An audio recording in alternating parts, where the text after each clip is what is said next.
Hello friend, welcome to my channel সুন্দর ইতিহাস। সুন্দর ইতিহাসের পক্ষ থেকে জানাই আন্তরিক শুভেচ্ছা ও অভিনন্দন। আজকে একটি নতুন ভিডিওতে আপনাদের স্বাগত জানাই। পশ্চিমবঙ্গ মাদ্রাসা সার্ভিস কমিশন 2024 ইন্টারভিউ পর্ব 8। আপনারা এর আগে আমার এই চ্যানেলে 60টি পর্ব দেখে নিয়েছেন ইন্টারভিউ রিলেটেড।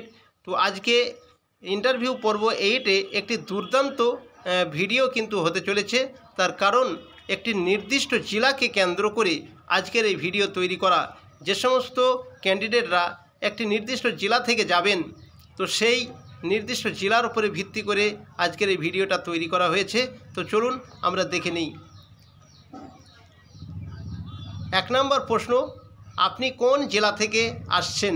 আপনাকে যখন জিজ্ঞাসা করা হবে আপনি কোন জেলা থেকে আসছেন, তাহলে কি করতে হবে? আপনাকে আপনার সঠিক জেলার নামটি ভালোভাবে সঠিকভাবে সুন্দরভাবে গুছিয়ে জেলার সঙ্গে পারলে আপনি আপনার থানা এবং গ্রামের নামটি অ্যাড করে বলতে পারেন। আর না বললেও কোনো সমস্যা নেই, যেহেতু এখানে কোন জেলা থেকে আসছেন এটি জিজ্ঞাসা করা হয়েছে, তাই আপনি সরাসরি বলে দেবেন আপনার জেলাটি। যেমন এখানে আমি লিখে রেখেছি পূর্ব বর্ধমান। তো পূর্ব বর্ধমান থেকে আপনি বলবেন, হ্যাঁ স্যার, আমি পূর্ব বর্ধমান থেকে আসছি। এতটুকু বললেই যথেষ্ট। তারপরে এবার যখন ইন্টারভিউরা জেনে গেল যে আপনার জেলার নাম কি, আপনি কোথা থেকে আসছেন, তারপরে কিন্তু প্রশ্নগুলো সেইভাবেই সেই সমস্ত ইন্টারভিউরা তখন কি করবে, ইন্টারভিউরা প্রশ্ন কিন্তু আপনাকে ধরতে থাকবে। দেখুন আমি এখানে 2 নম্বরের প্রশ্ন কি তুলে রেখেছি। 1740 সালের বর্ধমানের জমিদার চিত্রসেন রায় কোন মুঘল সম্রাট কর্তৃক রাজা উপাধিতে ভূষিত হন?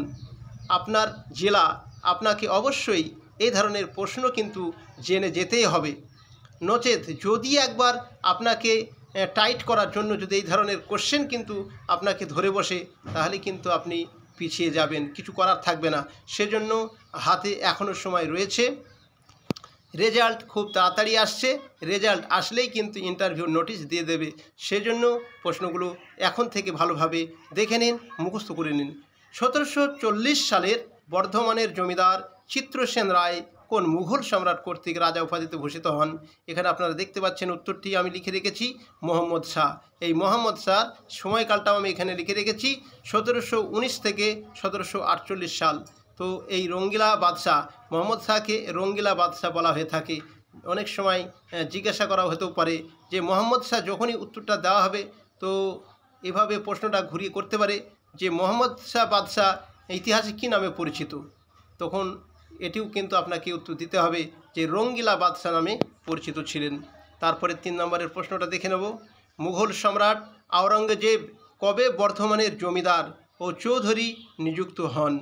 এই প্রশ্নের উত্তরটি হয়ে যাবে 1689 খ্রিস্টাব্দে।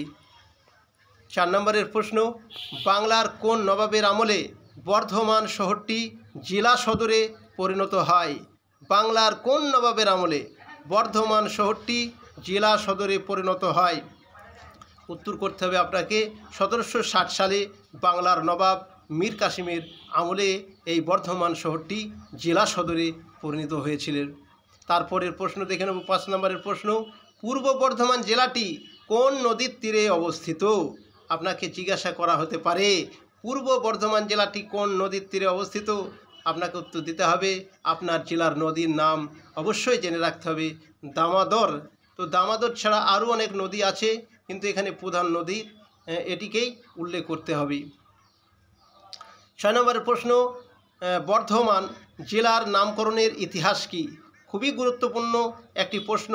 বর্ধমান জেলার নামকরণের ইতিহাস অবশ্যই প্রত্যেককেই, বর্তমানে যে সমস্ত ক্যান্ডিডেটরা ইন্টারভিউ দিতে যাবেন প্রত্যেককেই কিন্তু এই প্রশ্নটার উত্তর কিন্তু সঠিকভাবে মুখস্থ করে যেতে হবে। জৈন ধর্মের 24তম তীর্থঙ্কর বর্ধমান মহাবীরের নাম থেকে বর্ধমান জেলার নামকরণ করা হয় বর্ধমান। অবশ্যই এটি মুখস্থ করে রাখবে। তারপরে 7 নম্বরের প্রশ্ন, মুঘল শাসনকালে বর্ধমানের নাম কী ছিল? মুঘল শাসনকাল যখন চলছিল সেই সময় বর্ধমানের কী নাম ছিল? শরীফাবাদ। অবশ্যই মনে রাখবে, এটি হয়ে যাবে শরীফাবাদ। 8 নম্বর প্রশ্ন, পূর্ব বর্ধমান জেলা কবে গঠিত হয়? দুর্দান্ত একটি প্রশ্ন। পূর্ব বর্ধমান জেলা কবে গঠিত হয়?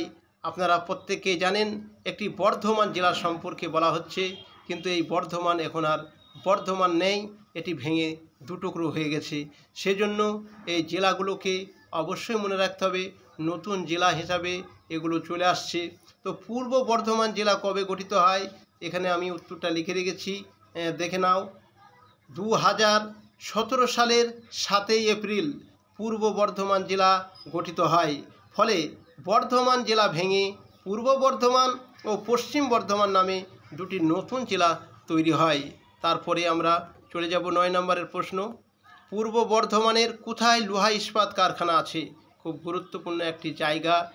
এটির সঠিক উত্তরটা হয়ে যাচ্ছে দুর্গাপুর। দুর্গাপুরে লোহা ইস্পাত কারখানা আছে, এটি পূর্ব বর্ধমানে অবস্থিত। তারপরে 10 নম্বরের প্রশ্ন, বর্ধমান শব্দের অর্থ কী? বর্ধমান শব্দের অর্থ কী? এটির সঠিক উত্তর হয়ে যাবে বৃদ্ধি। এটি ভগবান মহাবীরের অপর নাম ছিল বৃদ্ধি। তারপরে 11 নম্বরের প্রশ্ন, বর্তমান পূর্ব বর্ধমানের জেলা শাসক পদে কে আছেন? খুব গুরুত্বপূর্ণ প্রশ্ন। আপনার জেলা শাসকের নাম যদি আপনি না জেনে যাবেন, তাহলে আপনি কি করে যাবেন? তো সেই জন্য বলবো, এই ধরনের প্রশ্নগুলো কেউ হাতছাড়া করবেন না। পূর্ণেন্দু কুমার মাঝি, তিনি পূর্ব মেদিনীপুর জেলার জেলা শাসক ছিলেন, এটিও মনে রাখতে হবে। তার কারণ পূর্ণেন্দু কুমার মাঝি 2023 সালে শেষ করে 24 সালে এসে যদি এই পূর্ব বর্ধমান জেলাতে জেলাশাসক পদে এসে বসেন, তাহলে তিনি তার আগে কি করেছিলেন এগুলোও কিন্তু অনেক সময় জিজ্ঞাসা করা হয়ে থাকে। সেজন্য আমি এটা ব্র্যাকেটের মধ্যে লিখে রেখেছি, তিনি পূর্ব মেদিনীপুর জেলার জেলাশাসক ছিলেন, এখন তিনি পূর্ব বর্ধমানের জেলাশাসক পদে আসেন। এবার আমরা 12 নম্বরের প্রশ্নটা দেখে নেব। বর্ধমান প্রশাসনিক বিভাগে কয়টি জেলা আছে ও কী কী? খুবই গুরুত্বপূর্ণ।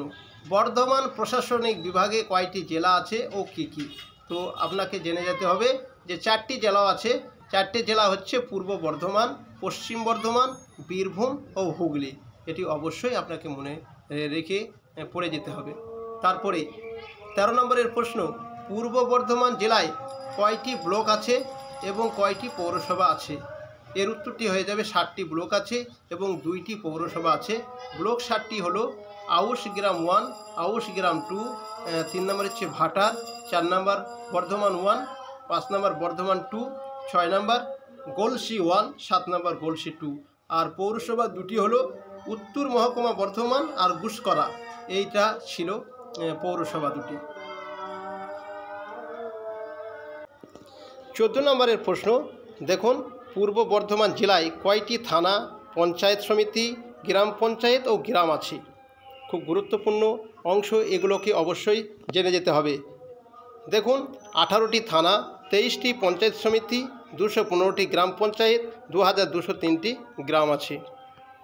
15 নম্বরের প্রশ্ন, বর্তমানে পূর্ব বর্ধমানের ডিএমের নাম কি? খুব গুরুত্বপূর্ণ প্রশ্ন। তো শ্রীমতী কে রাধিকা আয়ার, এটি অবশ্যই জেনে যাবেন বা মুখস্থ করে যাবেন।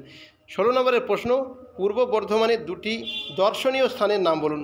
খুবই গুরুত্বপূর্ণ জায়গা, এখানে লিখে রেখেছি আমি। শের আফগানের সমাধি, লর্ড কার্জন গেট, সর্বমঙ্গলা মন্দির, চাঁদনি পার্ক। আপনাকে অন্তত 2টো মুখস্থ করে যেতেই হবে। তারপরে 17 নম্বরের প্রশ্ন, বর্ধমানের বয়স কত? খুব গুরুত্বপূর্ণ প্রশ্ন। প্রায় 5000 খ্রিস্টপূর্বাব্দ। তো 5000 খ্রিস্টপূর্বাব্দ হচ্ছে বর্ধমানের বয়স। তো বর্ধমান তো নতুন জেলা হিসাবে 2টো ভাগে ভাগ হয়ে গেছে, কিন্তু এটি অনেক প্রাচীন যুগের একটা জেলা হিসাবে কিন্তু পরিচিত বলা চলে। এই বর্ধমানের বয়স কিন্তু প্রায় 5000 খ্রিস্টপূর্বাব্দের ঘটনা। তারপরে আমরা 18 নম্বর প্রশ্ন দেখে নেব। পশ্চিম বর্ধমানে কার জন্মভিটা কবি তীর্থ নামে পরিচিত? খুব গুরুত্বপূর্ণ, এটি পশ্চিম বর্ধমানের একটি প্রশ্ন। তো কবি কাজী নজরুল ইসলাম হয়ে যাবে। এই কবি কাজী নজরুল ইসলাম যেখানে জন্মগ্রহণ করেছিলেন সেটা হচ্ছে চুরুলিয়া গ্রামে।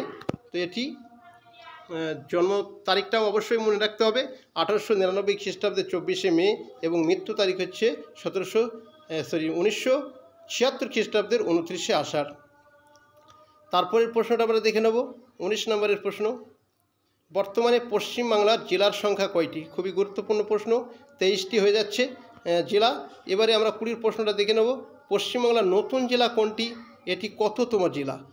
তো এই প্রশ্নের সঠিক উত্তরটি হয়ে যাচ্ছে কি না পশ্চিম বর্ধমান হচ্ছে নতুন জেলা, এটি 23তম জেলা। আপনাদেরকে আমি একটি হোমওয়ার্ক দিতে চাই, আপনাদেরকে বলতে হবে যে 22তম জেলার নামটি কি। 22তম জেলার নামটি লিখে অবশ্যই কমেন্ট করে জানিয়ে দেবেন। ভিডিওটি এই পর্যন্ত আজকে শেষ করছি। প্রত্যেককে ভালো থাকবেন, ভালোভাবে প্রস্তুতি নিতে থাকবেন। তো থ্যাংক ইউ ফর ওয়াচিং।